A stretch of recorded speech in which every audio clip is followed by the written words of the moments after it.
और आइए अब आपको दिखाते हैं विदेश से आई टॉप 10 खबरें, जिसमें सबसे पहली खबर डोनाल्ड ट्रंप से जुड़ी हुई। डोनाल्ड ट्रंप ने मेक्सिको से अवैध घुसपैठ को रोकने के लिए बड़ा कदम उठाया है, जिसके तहत मेक्सिको से अवैध तरीके से आने वाले लोगों को ग्वातनामो जेल में बंद किया जाएगा। पहले इस जेल में ट्विन टावर अटैक के दोषियों को रखा जाता था।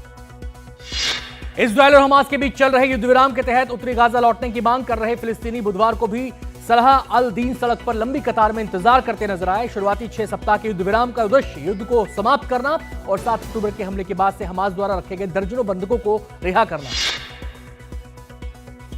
Israeli chief of staff lieutenant general Herzi Halevi ने कहा कि इजरायली सेना गाजा में रखे गए इजरायली बंधकों को रिहा करने के निर्णय को लागू करने में गर्व महसूस कर रही है, लेकिन उन्होंने ये भी चेतावनी दी कि सेना को लड़ाई पर लौटने पर भी उतरना उतना ही गर्व है। इजरायल ने कहा है कि हमास आज होने वाली बंधक अदलाबंदी में 2 महिलाओं और एक 80 वर्षीय पुरुष समेत 3 इजरायलियों को रिहा करेगा। यह रिहाई इजरायल और हमास के बीच युद्ध विराम का हिस्सा है। इजरायल के प्रधानमंत्री बेंजामिन नेतन्याहू ने अमेरिकी मध्य पूर्व दूत स्टीव विस्कोफ को मुलाकात करने के लिए कहा। यह बैठक अमेरिकी राष्ट्रपति डोनाल्ड ट्रंप द्वारा नेतन्याहू को ट्रंप के दूसरे कार्यकाल में यात्रा करने वाले पहले विदेशी नेता के रूप में अगले सप्ताह व्हाइट हाउस आने के निमंत्रण के बाद हुई है। 100 से ज्यादा रोहिंग्या मुसलमानों को लेकर एक जर्जर लकड़ी की नाव इंडोनेशिया पहुंची। इंडोनेशिया की सरकार पिछले कुछ सालों में आए रोहिंग्या मुसलमानों की बढ़ती संख्या के लिए मानव तस्करी में वृद्धि को जिम्मेदार मानती है। म्यांमार में उत्पीड़न और राजनीतिक अशांति से भाग रहे शरणार्थियों का आना जारी है।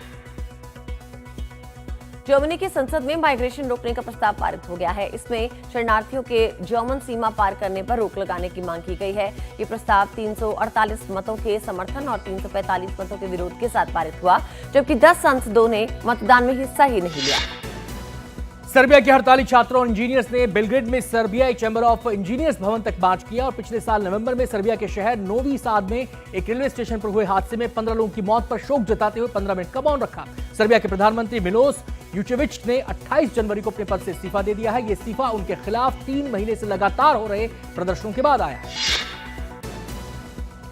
टोक्यो के पास बड़े से गड्ढे में ट्रक समा गया। इस घटना में ट्रक का ड्राइवर लापता है, जिसे खोजने की कोशिश जारी है। एक क्रेन की मदद से रात भर में गिरे हुए ट्रक के हिस्से को सिंकहोल से निकाल लिया गया है, लेकिन ड्राइवर का डिब्बा गड्ढे के नीचे ही रह गया। उत्तर पश्चिमी फ्रांस में तूफान ईवो के कारण भारी बारिश हुई, जिसकी वजह से रेडॉन में बाढ़ आ गई। बचाव कर्मी लोगों को सुरक्षित जगहों पर पहुंचा रहे हैं। स्थिति को देखते हुए आपातकालीन सेवाएं हाई अलर्ट पर हैं और लोगों को घर के अंदर रहने की सलाह दी गई है। अधिकारी स्थिति पर नजर बनाए हुए हैं।